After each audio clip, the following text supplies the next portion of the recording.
এ আপনার কৃপা কর্তা। আমার মতো সাধারণ মেয়ে মানুষের উপরে আপনি যে দয়া করতে চাইছেন এটাই অনেক।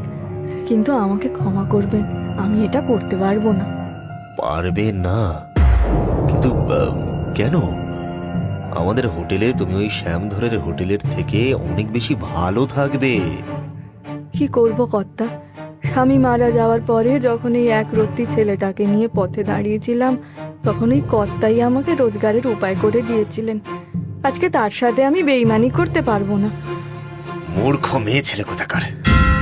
সদা লক্ষ্মীকে যদি নিজের পায়ে ঠেলতে চাও তবে তবে আমি আর কি করব? তুমি তুমি তুমি কেন না করলে মা? ওরা ওরা কত ভালো করে বললো। ওদেরকে তুই জানিস না কার্তিক, ওরা সকলেই এক। আজকে অন্নপূর্ণা হোটেল ছেড়ে ওদের হোটেলে গেলে যে একই অবস্থা হবে না তা কে বলতে পারে বলতো? কিন্তু তোমাকে যে এখানে কত কষ্ট সইতে হয় মা। এইভাবেই কাটছিল লক্ষ্মী আর কার্তিকের জীবন। হোটেলের হেসেলে দিন রাত রান্না করেও সে না তার মনিবের কাছে আর না চাকর হারানের থেকে ভালো ব্যবহার পেত। হাড় ভাঙা খাটুনি, তার সাথে দুর্ব্যবহার জুটলেও লক্ষ্মী হাসি মুখে সব সহ্য করত। সেদিন লক্ষ্মী রান্নাঘরে উনুনে ভাত বসাতেই হারান ঢুকে বলল, এই যে রাধুনি, আমি বাজারে পোনা মাছ আর রুই মাছের কথা বলে এসেছি। তখন ও পুকুর থেকে আসেনি বলে আনতে পারিনি। আর তুমি এক কাজ করো না, তুমি কি নিয়ে এসো দেখি। আমি বাজারে গেলে রান্নার কি হবে হারান্দা? আরে বাবা, এসে করবে। এমনিতেও তো আজকে হাটবার নয়, খদ্দের আস্তে আস্তে সেই বেলা 1টা, তার আগে রান্না হয়ে যাবে ক্ষণ। বেশ, হাঁড়িতে ভাত বসানো রইলো, কিন্তু তুমি একটু খেয়াল রেখো, লাগলে জল ঢেলে দিও। আমি আসলাম। লক্ষ্মী বাজারে চলে গেল আর হারান হোটেল ফাঁকা দেখে এক ঘরের এক পাশে মাদুর পেতে শুয়ে পড়ল। উনুনে যে ভাত ফুটছে সেই দিকে তার কোনো ভ্রুক্ষেপই রইল না।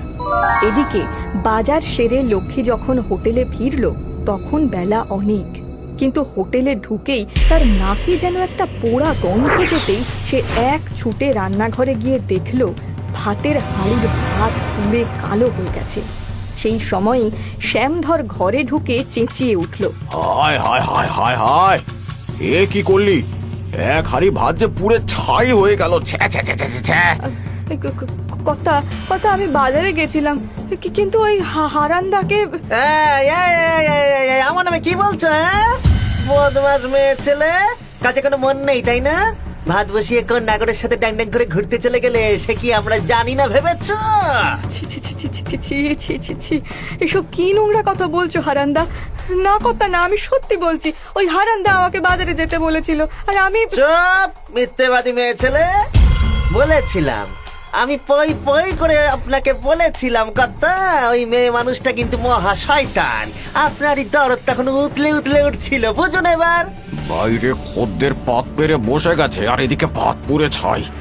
হায় হায় হায় হায়, এখন এখন ওদের খালি মুখে উঠে যেতে বলে ওরা বাজারে কি দুর্নাম রটাবে ভাবতে পারছো? ছি ছি ছি ছি ছি। রোজ রোজ ওই এক কাজ করে কর্তা।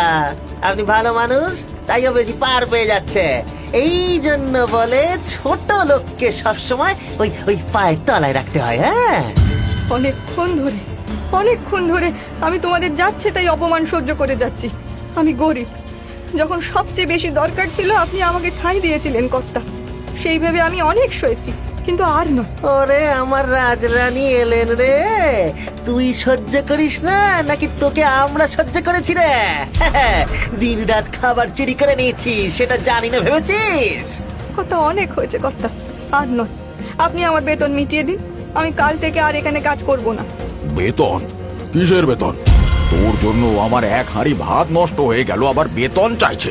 যা দূর হ চোখের সামনে থেকে, একটা ভাঙা পয়সাও পাবি না তুই, অপদার্থ, যা।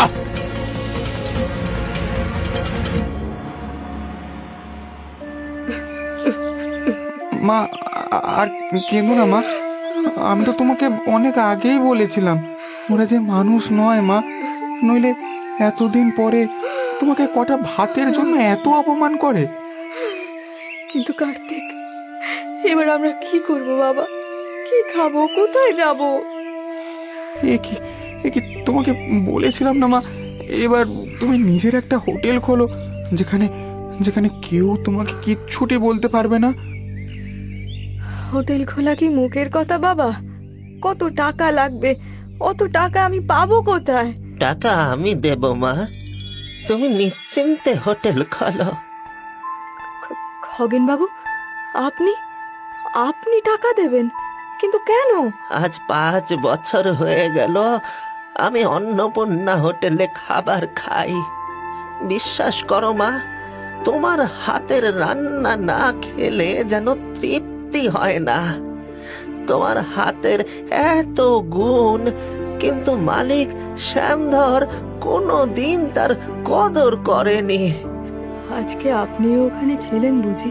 হ্যাঁ মা, আমি ওখানে ছিলাম, আর এটাও বুঝতে পেরেছি ওই শ্যামধরের হোটেলে তুমি কোনোদিনই সম্মান পাবে না মা। তাই তোমার ওই নিজের গুণের কদর নিজেকেই করতে হবে।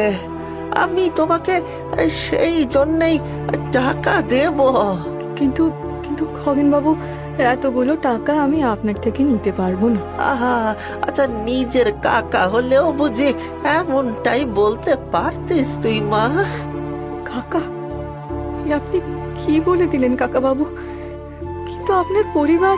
আমি বিপদনিক মা, 3 কুলে কেউ নেই যাকে আপন বলতে পারি। এত টাকা পয়সা থেকেও দিনের শেষে হয়তো হোটেলেই ভাত খেতে হয়। তাহলে এই টাকা কিসের জন্য মা? বেশ, আমি আপনার টাকা নেব কাকা বাবু, কিন্তু হোটেল দাঁড়িয়ে গেলে আপনাকে কিন্তু লাভের অংশ নিতে হবে। হ্যাঁ, নেব না কেন? নিশ্চয় নেব। আমি তোর কাছে তখন চেয়ে নেব, দেখিস। তাহলে ওই কাল থেকে অন্নপূর্ণা হোটেলের পাশেই শুরু হবে একটা নতুন হোটেল, হ্যাঁ, লক্ষ্মীর হোটেল। এইভাবেই শুরু হয় লক্ষ্মীর নতুন পথ চলা।